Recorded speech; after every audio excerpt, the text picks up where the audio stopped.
Salutations everyone, my name is Allan Aldroid, and do you ever feel worthless?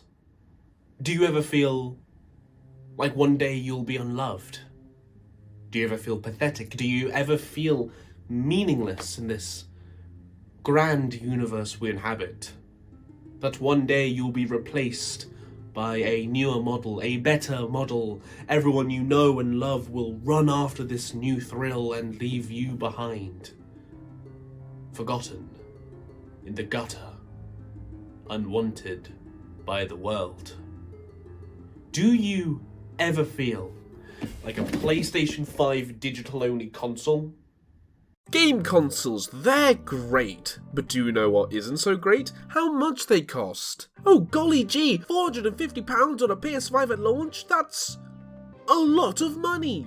I don't want to pay that much just so I can play Gunya Fighter, for goodness sake. You see, that's the problem with growing up. I can't ask my parents to get me one for my birthday anymore. Personally, I don't mind waiting a few months to buy a console. I like to wait until there's a bunch of games that are out that I really want to play before I go, yeah, I want that console. That's what I did for the Nintendo Switch. I waited until the games are out and then I gave Santa the good old Christmas list. Gaming, like any hobby, isn't cheap.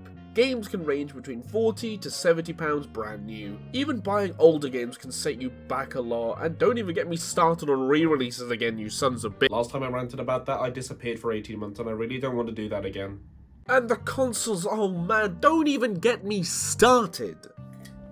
Oh, you do want me to get started? Fine! £480 for an Xbox Series X, £429 for a PS5 Slim. This stuff is an investment. You better want the console for those prices. A lot of people want to get their hands on the latest consoles as soon as possible. No shame to them, if I had all the money in the world I'd probably do the same. But a lot of people don't, so what do you do then? What if you could get a cheaper version of these consoles? Same hardware, same specs, but without having to take out a mortgage. Well, I don't know about you, but you could always steal. Please don't do that. Why not buy yourself a digital-only console? Can I? Ew. Digital-only consoles. Microsoft and Sony's answer to the people wanting the next-gen gaming experience, but on a stricter budget. But is it though? More and more games are releasing as digital-only games. Printing games on discs or game cards adds another manufacturing cost to games, and sometimes it's just not viable to do, especially indie games. Gaming is going towards a more digital future, and a lot of people have embraced it. Why get a physical game that takes up space on my shelf when I can get a digital game that's stored on the console? Yeah, digital-only consoles are stupid. Yeah, sure, it's cheaper in the short term, but is that really all we're basing this off of? I get it, not everyone can afford the newer systems. God, I can't. Considering the main difference is a lack of disk drive, it's considerably cheaper to just get one of these compared to the full system. But I really don't think it's worth it. Today, I'll be going through my reasons as to why I think digital-only consoles not only suck, it is the worst way to enjoy this generation of gaming.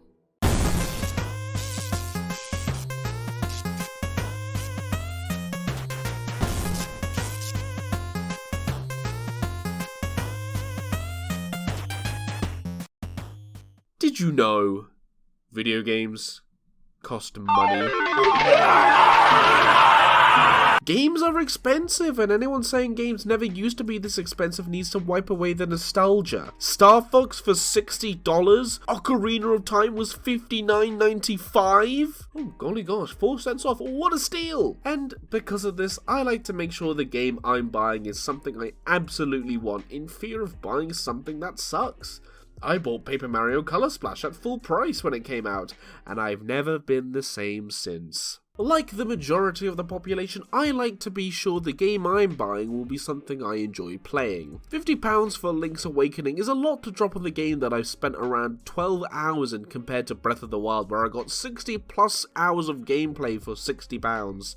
And don't even get me started on Skyward Sword HD. This isn't me saying that one game is better than the other, or the more gameplay you get out of a game determines how much you should pay for it. If you're happy to pay more money for a longer experience, that's up to you. I fully support that. I played both of these games and I love them for very different things, and it's great. I got Breath of the Wild as a Christmas present and I loved every second of it. I've always wanted to try the remake of Link's Awakening, but I was put off from the price tag. I found it on sale, bought it, and had a whale of a time. Capcom have been very good at pricing their releases of Resident Evil and giving them permanent price cuts a year or so after releasing, which is great, and it makes the games more accessible for people to enjoy. RE2 and 4 Remake are two of my favourite games of all time, and personally I can justify the $60 price tag, but now all recent Resident Evil titles are a crisp £35 or less, and ooh, the Black Friday sales, they're steals! When it comes to Switch games, I prefer to have them physically. I do participate in some digital titles for consoles, but primarily stick to physical. I'm pretty much the same with every console actually. It's just what I prefer. Both have positives and negatives, but it's completely up to preference. However, I don't know much about other consoles, but first-party games barely get price cuts anymore. Resident Evil 4 Remake costs around about £33, and that was released back in 2023, whereas Breath of the Wild is a 2017 game being sold for £50 on the eShop.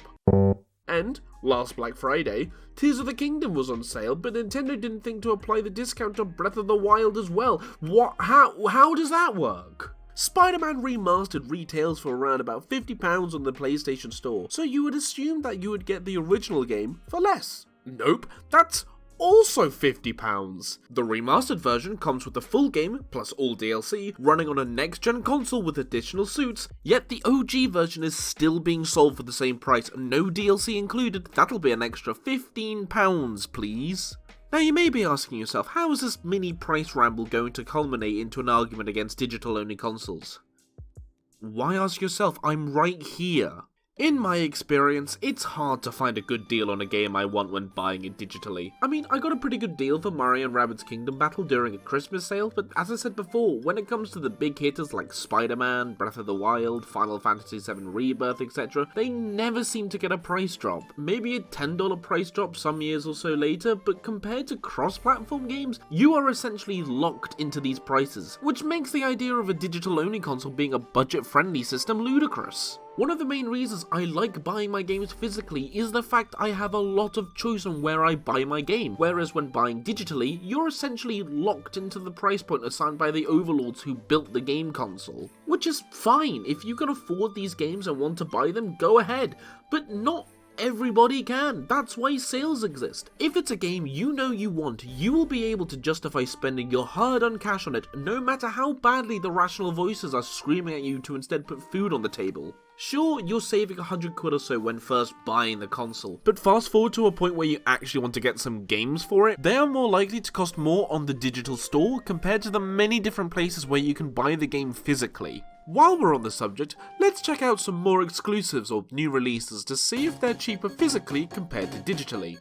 Spider-Man 2 for the PS5, £70 on PlayStation Store, £46 on Amazon. Until Dawn Remaster for the PS5, £60 on PlayStation, £48 on Amazon. Astrobot, £60 on PlayStation Store, £49 at Game. Mortal Kombat 1 for the Xbox, £45 on Microsoft, £22 at Game. Halo Infinite campaign for the Xbox, £55 on Microsoft, £33.50 on Amazon. Why it's in German, I have no idea. Now you can make the argument that these examples are cherry-picked and not every game is going to be cheaper somewhere else. Well, of course it's not. Are you crazy? Of course these are cherry-picked examples. If there's no price difference between physical and digital, it's entirely up to you which one you buy. I am also picking on sites that are selling brand new copies of the game. Some stores like Sex... Stop it. Be an adult. Honestly, these secondhand stores are great for budget gaming and also pricing up the quality of games. When you have games going for a $5, you know that you're either in for a treat or you hate yourself. Again, if you have all the money in the world, it's not that much of a problem. It's just your own preference at that point. But in my eyes, digital-only consoles are not worth the price tag. In the short term, you're saving money, but in the long term, you are going to be missing out. And another thing, do you actually know how long these things will last? It won't happen for a while, sure, but one day, Sony and Microsoft will have to move on to the next generation of games consoles. The PlayStation 6, the Xbox, whatever Microsoft feels like naming it, they'll come along, and as more and more developers go on to support those systems, your PS5 and Xbox Series S will slowly fade into retirement. And while this is the first generation to have fully digital-only consoles, what happens when Sony and Microsoft stop supporting them? What happens when their online stores shut down and their servers are taken offline? What happens to all those games that you've bought. Granted, backwards compatibility is getting much better on modern systems depending on the console. PlayStation and Xbox letting people play all their last gen games on the newest consoles is a great thing. If you bought a game on the PlayStation Store, you could just download it again and jump right back into the action. In fact, this could be an argument as to why a digital only console is the way forward. Why keep all these old physical games lying around when you could just buy it digitally on the next one and potentially keep playing it forever? To which I say, why would I do that when I already have my game discs? Alright, reason number 2, I think, shooting yourself in the foot. Let's say the average console gamer has their library split down the middle, 50% disc games, 50% digital. If I were to upgrade to the PS5, I would have access to pretty much all the games I've bought for PS4 available to me from the get-go. I could even get potential upgrades to my games. If you have eligible PS4 games, you can upgrade to the PS5 version potentially for free or with a small fee. Granted, you'll still need the disc to play, but that's a sweet friggin' deal. Same with Xbox. So many Xbox titles available for you to play on the Xbox Series X. Heck, even Xbox 360 games, 640 games available for you to try out. That's so cool. So why would you go digital? If we take the average gamer's library again 50% physical, 50% digital, if they decide to cheap out and get the digital only version, say goodbye to half of the games that they've just bought. In fact, as far as I'm aware, there is no way to get your disc games on the digital console. You can't get free access to the digital version, you have to buy it again. So why would you do that? Yeah, you're spending more money on the other console, but at the very least you don't have to keep your PS4 plugged in to play all your other games.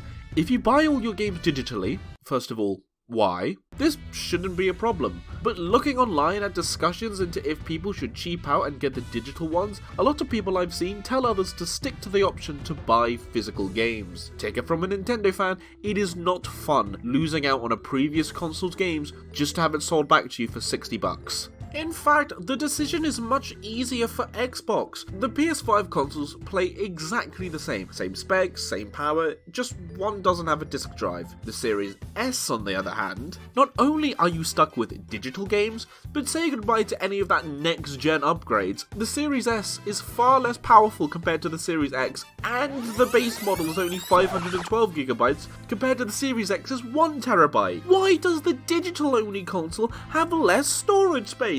And another thing, reason number 3, game sizes. Disc games can be annoying to store, I get that. Having games stored on your console sounds like a good concept in theory. However, games are getting so big in terms of file size that having them only exist as digital games will cause your system to fill up really flipping quickly. Let's say you have a 1TB system and we'll populate it with a bunch of random games. For example, Resident Evil 4 Remake, Baldur's Gate, Mortal Kombat 1, and the Skyrim Special Edition. Why not? That's a nice lineup of games. Skyrim's only around 22GB, Resident Evil 4's around about 70GB, while both Baldur's Gate and Mortal Kombat are around 120GB. Holy moly. That's already a third of your console space gone, and we're not even including how much actual space you have due to the operating system or whatever. 4 games, and I'm kinda cheating with Skyrim here as well. That game is old. Most games are going to be around the 30 to 50GB mark, depending on game length, environments, etc. I mean, are you really surprised that Indiana Jones of the Great Circle is around 133GB?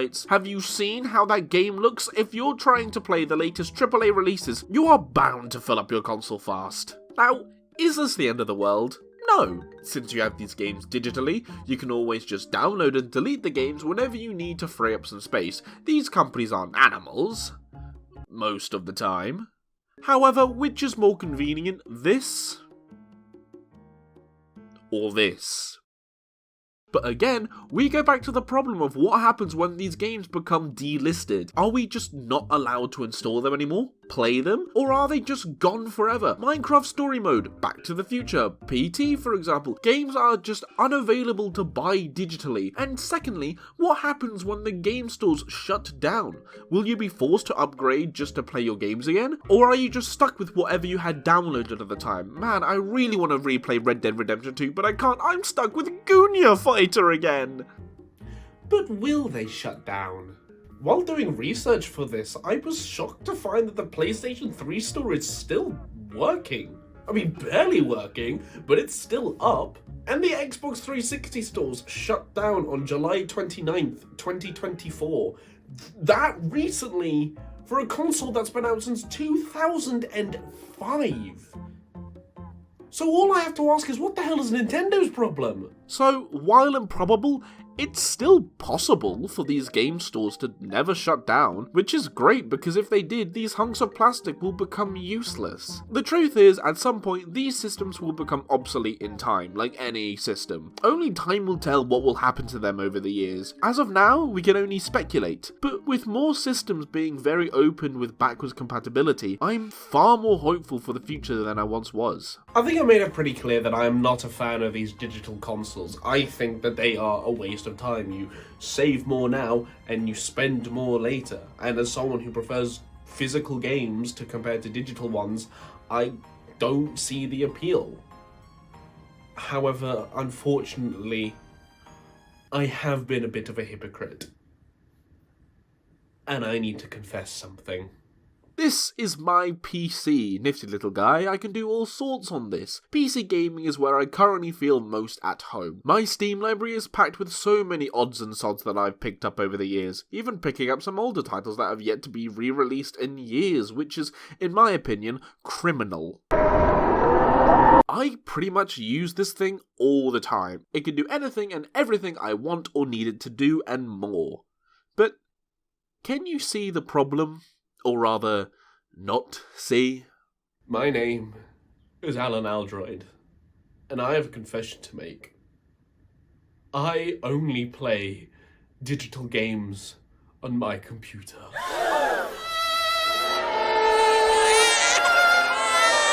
Riddle me this. When was the last time you've ever seen a physical PC game? As someone who dislikes the idea of digital-only consoles, I have to admit the PC approach to a digital future is great and it'll never be replicated on your PlayStation 5. Gaming is a very peculiar medium, console gaming especially. Trying to play older titles on modern PC hardware can be difficult. Games made in the 90s were not made to work with how fast current machines are, for example, but preservation efforts have been astoundingly better compared to console games. Games like Doom, Half-Life, and many more are preserved and available on stores like Steam for you to play. Even games that I have bought that are now delisted and unavailable to buy, like Half-Life Source and Doctor Who The Adventure games, are still downloadable, and I don't have to worry about losing these games when I eventually upgrade my computer. But even then, the same problem persists regarding game sizes. In fact, it's even more annoying on PC. Not only do I have to worry about game sizes, but also any other software I want to add to my computer. However, I'm more comfortable uninstalling and reinstalling games at a later date because I am more confident that they're still going to be available to me for years to come. When the time comes for these game stores to shut down on PS5 and Xbox Series S, whatever games you have on that system could be potentially the games you are stuck with forever. Compare that to the console market. Xbox and PlayStation exclusives have been getting fewer and farther in between, with prestigious exclusives like Insomniac's Spider-Man games becoming available for PC, or Microsoft's pushed for their titles to be available pretty much everywhere. I'm not trying to shill for Steam or PC gaming here. Doesn't mean I hate console gaming or anything like that. It's just that with PC gaming, I find it's more tailor-made to letting people actually keep their games, thank God. The only incentive people have to upgrade their machines is just down to how intensive the games they want to play will be. Years ago, I shilled out for a new computer just so I could play VR and Fallout 76 when it came out. I've made some very poor financial decisions in my youth. In the end, do I think console gaming will go completely digital? No, there's far too many people who prefer physical. Far too many collectors who own physical versions of these games. Same in any market. We have streaming, but DVDs and Blu-rays are still being sold and continue to sell very well. Books will never seem to die, no matter how many Audible adverts I get, and it's great. Digital consoles are here, and while I believe that they are ultimately useless, I am so happy that it's not going to be forced as the norm for all console gamers. At least, for now.